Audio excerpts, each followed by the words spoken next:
Hi, welcome back to Mountain Gym Card Collectibles. So, today I want to talk about this kind of ugly ideology that I've seen kind of taking over the sports card hobby, and that's this pull yourself up by the bootstraps ideology that a lot of people seem to be buying into recently. And I'm not buying into it because, well, let's face it, sports cards should be affordable. They should not be, hundreds of dollars for just basic products, okay? So when I look at, like top Series 1 baseball or Series 2, I think that, hobby box just should be like 50 bucks. If you've watched enough breaks with this product, there really isn't much value in it at all. Maybe you want to chase, a rare auto or, memorabilia card. But overall, there just isn't much value. And what's happening is even, these collectors who enjoy these low end products are getting priced out for a lot of reasons. And so, what I found about this hobby is it can be very toxic. And that's the problem with this hobby is it's not a very welcoming hobby, okay? It's this, oh, you can't afford it, then get out of here type of ideology that I see so often. And if you can't afford it, what you have is a bunch of people basically saying, pull yourself up by your bootstraps. And to me, that's just not right. And so I ran across this post, okay? And this post comes from Bobby, came out on June 11th, 2026. It says, thank you at Tops at Michael Rubin. First year since 2020, I haven't purchased a hobby box. $160 for a hobby box is crazy. We are set builders, waiting on mega boxes. Thank you for ruining this great hobby with your one-of-one autographs and relics. The hobby is now gambling. Well, he hit the nail on the head. And a lot of sports card fans would prefer that he didn't. And that's just it. It's just like, oh, you can't afford it? Oh, just pull yourself up by the bootstraps, Work harder, work harder. I just don't think it's good enough. The reason why is, well, Series 2 hobby boxes are a disaster for the most part. I would not recommend anyone buy this stuff, especially at the prices that they're selling it at. They should be low dollar boxes, low dollar packs. I wouldn't waste my time on this stuff. I mean, for me, when it comes to paper for tops, I start to look at the update series. That's typically the best one to go after, in my opinion. Series 1 and Series 2 are typically just toilet paper. They're just a waste of trees, in my opinion. So let's see what some people are saying. All right, so this individual posted this 11 hours ago. Check again. Still available at this price on Tops.com and at Tops app at this price. Okay. $127.99. Okay, so right there, to me, that still feels like it's too much for a Series 2 hobby box. Okay. And the reason why is there just isn't much value in there. I mean, what, you get a hobby box, you might get what, $5 or $10 worth of value out of the whole box? I mean, it's just a waste of money. So yeah, I think the hobby box should be, maybe 50 bucks, 40 bucks, keep it affordable.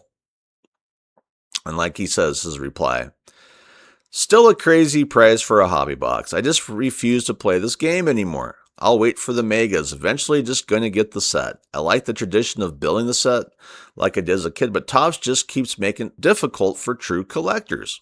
Yeah, they have. I mean, true collectors are more or less extinct in the hobby for the most part. Yeah, there's still some on the fringes, but they're getting priced out right and left for a lot of reasons. So let's see what people are saying for that. Yep, makes sense. I hear you. Definitely lots of folks getting priced out of the hobby by Topps, Panini, and Pokemon. When the time comes, I can help with missing pieces of your set or access to megas at MSRP. DM me, okay? Well, more and more people are diving into Pokemon, especially the younger generation are getting more into TCG because, well, it's affordable. I mean, that's what all the scalpers are chasing because they know that. Pokemon, if you can get into it and find what you need, You can rip it open for an affordable price, and a lot of times hit a great card because they're following the same formula that sports cards did, for most of my lifetime. $160 for a Holly box is the least expensive Holly box I've seen in a long time. Okay, so that's kind of the pull yourself up by the bootstraps mentality that to me is really just hurting this hobby. Because low end cards, even licensed product, should still be affordable for the general public. And it really isn't these days. And to me, that just seems crazy to me. Let's see what people are replying to that one. So it's here, Mega Box, 196 cards, 0.255 per card. Okay, so about a quarter. Hobby Box, 240 cards is about 53 cents per card. Ouch. Something to think about. He's talking about Flagship. It was $79 5 years ago. Yeah, it was a lot more affordable than it is now, And a lot of people will go on the bandwagon. Oh, everything is expensive these days, but still it just doesn't make sense, I'm not buying into it. How are one-of-one autos and relics the problem? The problem is greed. Well, the problem is greed, but the problem with one-of-ones and relics is, it's the gaming of the card. It's the selling of a lottery ticket to a lot of these people. They think if they hit a one-of-one, it's going to be worth thousands of dollars. And I guess I prefer sports cards in an era when we didn't really have one-of-ones. Everything was more affordable. We're just out to chase the cards we really want. We collect them. We never think about selling them or making any money off of them. And that's the era that I prefer. You can buy megas and get plenty of cards for your sets. Feel free to send me your address and I will send you some base cards. Now, I'm not sure why you believe this individual wants just a bunch of base cards. Is it because they're a collector? No, most collectors, even when I was growing up in the 80s and 90s, were going after the better sets within a set, like inserts or whatever. It's very possible he wants the full set of cards, but then again, he could probably just buy that full set box that they usually sell. I always see them around. And that's the other thing about this hobby is you say you're a collector, and it's just like everyone believes that you just want a bunch of, low-end, shitty, worthless base cards. Give me a break. It was never that way when I was growing up. So why are people acting that way currently? It's because they don't really care about collectors, because it's all about gambling and hitting that big, expensive card that you can slab up and sell off. The price of everything has gone up since 2020. I don't think this is a baseball card problem. I do. I specifically think it's a greed baseball problem. It's a monopoly problem. It's been created by the sports leagues as well as Topps Fanatics, previously Panini. None of this should be happening. There needs to be competition for licensed product to keep the prices affordable. Otherwise, you're just going to run a lot of people like this guy who's been priced out of low-end Topps sports cards. It's just ridiculous. He really does not care. Watching Fanatics ruin Topps by creating grooming, a new degenerate gambling generation to funnel them into breaks and then to Gold Fanatics Sportsbook and Casino was so disheartening.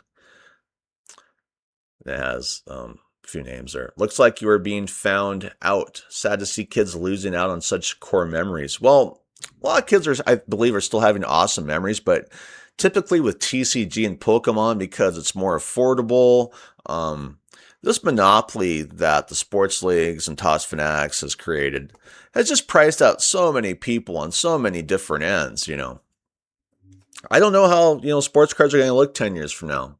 Because, the younger generation is just full into TCG for the most part. You would think with all the other sets they make, they could leave Flagship at a reasonable price. You are 100% correct, sir, and I would agree. Yep.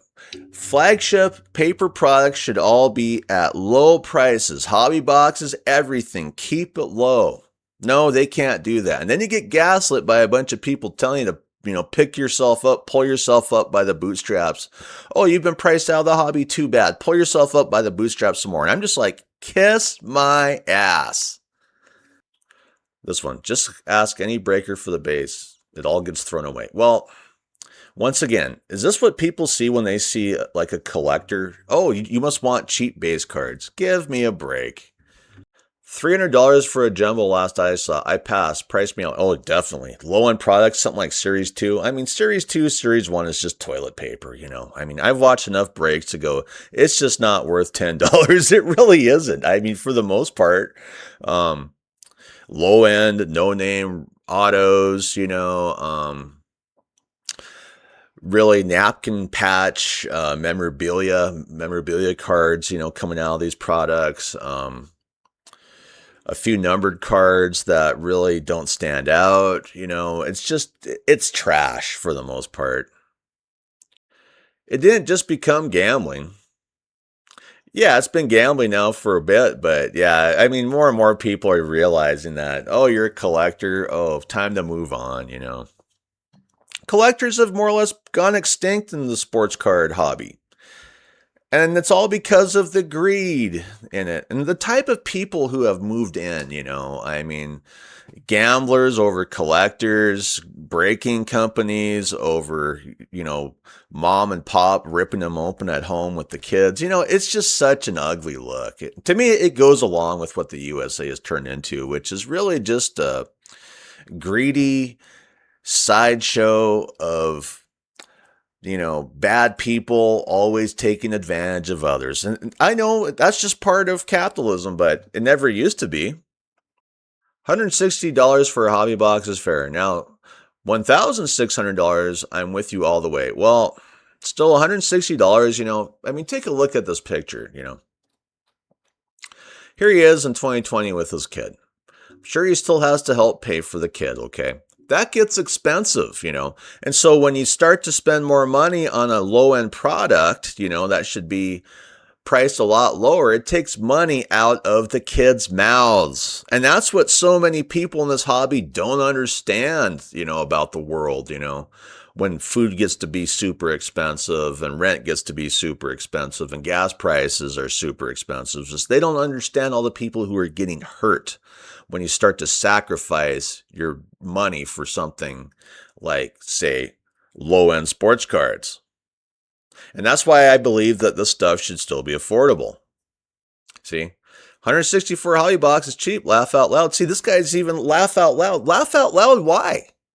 Because people are getting priced out? Yay! People are getting priced out of the hobby. Yay! Why are you celebrating? You know, why are you celebrating this fact? And that's really the scumbag part of this hobby that I just do not get, you know. It's always, let's roll the carpet out and get more people out of the hobby, you know. It's just ridiculous. This guy, Wild, my LCS was $109.99. That's still way too expensive. I would not pay anything close to that, you know. If I went to my LCS, I would do what I usually do when I buy low-end products. I might buy 1 or 2 packs for like $5 a piece. I'm done. I'm out of here, you know.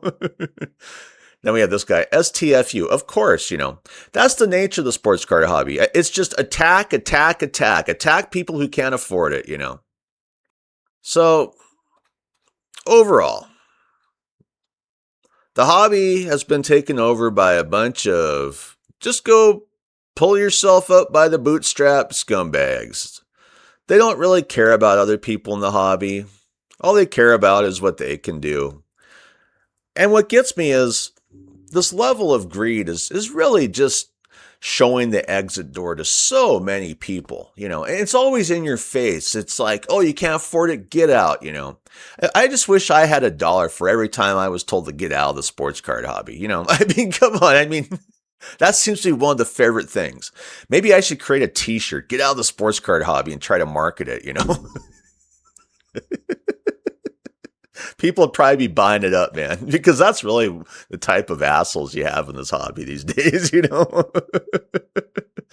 Get out and stay out. Yeah, well, we've been forced to get out. We can't afford it anymore. I mean, I have to use all my money to buy food. I have to use all my money to buy gas, you know. When I see posts like this, you know, and I see the type of people, you know, just coming on here and acting toxic and really just acting cruel for the most part. It says a lot about, you know, our current state of the hobby and the type of people who are involved, you know.